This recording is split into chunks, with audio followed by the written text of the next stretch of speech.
Welcome everyone to this explainer. I am absolutely thrilled to have you here today.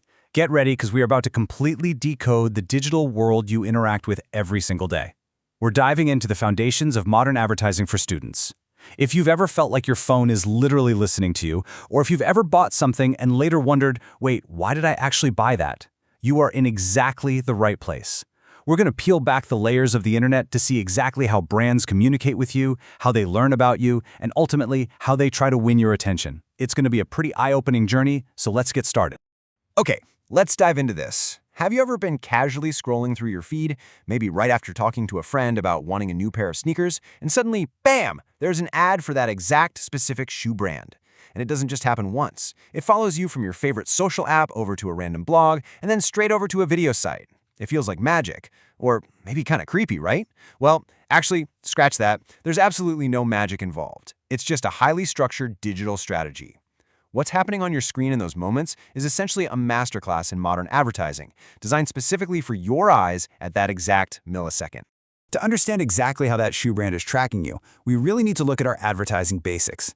This is simply defined as the core methods and strategies used by brands to communicate with and persuade consumers. Think of this definition not just as academic jargon, but as your ultimate digital decoder ring. Every single piece of media you consume daily has a hidden layer of strategy behind it. Brands aren't just out there making pretty pictures or funny videos for the sake of it. They are engineering communication to gently or sometimes forcefully nudge your behavior.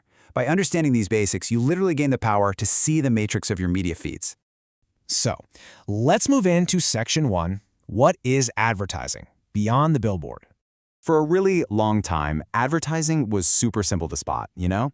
A massive billboard on the highway, a full-page spread in a magazine, or a 30-second commercial interrupting your favorite TV show. But today, the landscape has completely shifted. That traditional commercial is just the tip of the iceberg, which brings us to unmasking the ads hiding in your daily feed. Now, why does this matter to you? Well, because you are constantly bombarded with information, and without knowing what to look for, it's incredibly easy to be influenced without your consent. Our goal with this explainer is to transform you from a passive scroller, someone who just blindly flicks their thumb up the screen, into an active, critical thinker. When you can unmask a hidden ad, whether it's a sponsored meme or a seemingly organic review, you take back control of your thoughts and, ultimately, your wallet. You become the master of your feed rather than just a target for the algorithm. Now, what's really interesting about this next concept is Section 2, finding the target audience. You are the destination. See, advertisers aren't just shouting their messages into a void and crossing their fingers that someone hears them. They are hunting. And the prize they are hunting for, it's you. Your attention, your likes, your habits, and eventually your purchasing power. To find you, they carve up the digital world into really specific data slices. Demographics tell them your age and gender. Interests tell them you're obsessed with skateboarding or K-pop. Online behavior reveals that you tend to watch videos late at night and actually click on links in the comments. And location? Well, that pinpoints exactly where you are sitting right now. By combining all these data slices together, advertisers create a highly specific target profile. If you're a 16-year-old skateboarding enthusiast living in Chicago who stays up way too late on social media, I guarantee there's an advertiser who has built an entire campaign exclusively for that exact combination. To really drive this home, let's look at a quick comparison. Imagine a brand trying to sell a new pair of high-tech sneakers. The sneaker ad aimed at a teenager is going to look completely different from the sneaker ad aimed at their parents. For the teen holding the phone, the ad might feature a trending music track, fast cuts, a popular influencer, and messaging all about style, exclusivity, or hype. But if the parent is holding the phone, that exact same sneaker will be presented with a calm, visual tone, focusing entirely on durability, arch support, and value for money. It is literally the same physical shoe, but pitched entirely differently because the data dictates what each specific audience values most. It's wild. Let's move to Section 3 and see how this builds. Persuasion and ad techniques, the psychology of the scroll.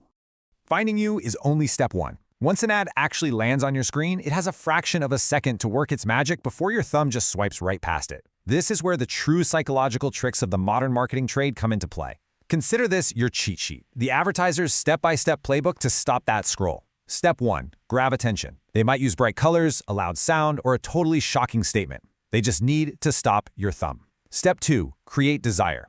Now that you're actually looking, they need to make you want what they have. They show you how much better, cooler, or happier you'll be with this product. Finally, step 3, the call to action. Swipe up, Buy now, click the link in bio. They give you an immediate, super easy way to satisfy the desire they literally just created. The next time you're scrolling, try to spot these 3 steps in real time. Turn it into a game.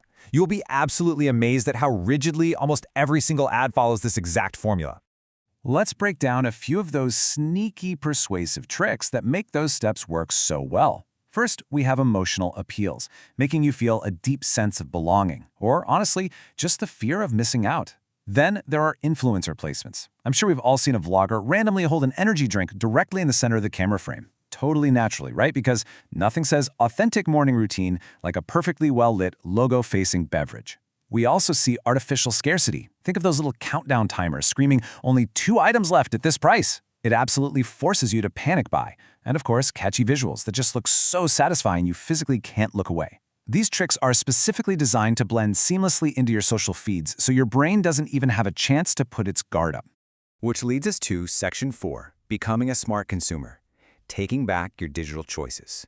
So, why do we even spend time analyzing all this? Because mastering this knowledge builds absolutely crucial media literacy. In a world where screens are everywhere, understanding the motives behind the media you consume is practically a superpower. So, the crucial point is, out of all the strategies, data points, and psychological tricks, there is ultimately one singular primary goal for advertisers: capturing your attention. That's number 1. Attention is the currency of the modern digital economy. If they have your attention, they have a pathway to your decisions. Every single time you stop to look, you are giving away that number 1 most valuable resource. When you realize that, you can start being a whole lot more protective of where you spend it. The ultimate goal here is to transform from a passive consumer into an active decoder of the media around you. And this isn't just about avoiding bad purchases. It's about empowerment. Armed with the knowledge from this explainer, you don't have to be at the mercy of the scroll anymore. You can look at an influencer's post, an artificial scarcity timer, or some incredibly specific demographic ad and say, yep, I see exactly what you're doing. By becoming an active decoder, you regain control over your online environment. You get to decide what actually influences you. As we wrap up our deep dive today, I want to leave you with one final, very important thought. Think about all the targeting, the segmentation, the emotional tricks, and the step-by-step playbooks we've just covered.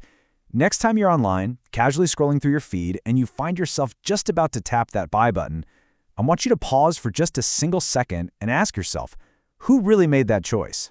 Did you honestly decide you wanted it, or did the algorithm build the perfect invisible path for you to tap? Keep that in mind, stay curious, and keep decoding your world. Thanks so much for joining me on this explainer, and I'll catch you on the next one.